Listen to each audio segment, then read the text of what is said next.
We all need sunlight, but those golden rays can be brutal on even our toughest structures.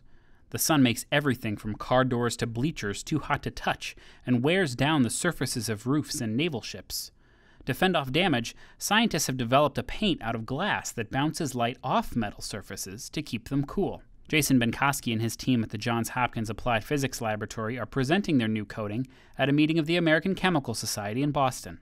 Benkoski's paint is designed to reflect all sunlight and passively radiate heat, keeping damage from the sun at bay. Most of your damage, whether it's corrosion or aging or any other type of deterioration, gets accelerated at high temperatures.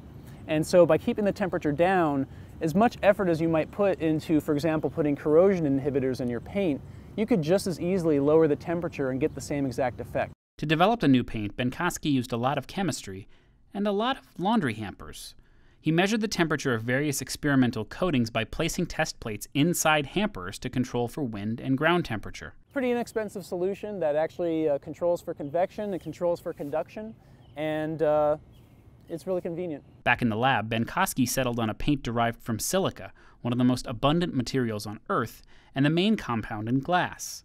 But glass is also very brittle, so Benkoski had to make several tweaks to create the ideal paint. You can mix it and it'll be stable for about 3 or 4 hours, so that gives you plenty of time to spray paint it, but when it dries it's irreversible, so it doesn't redissolve. It's also almost entirely inorganic, which means it will last a lot longer than most conventional polymer-based paints. It's almost like painting a rock on top of your metal, and this thing is going to last for not tens of years, but maybe hundreds of years. Benkoski's lab is developing the paint for use on naval ships, but it has many other commercial applications, from cars to roofs to one more application near and dear to his heart. Playground slides, definitely. I have a 2-year-old, so we've had that experience. He says he expects his lab will start field testing the material in about 2 years.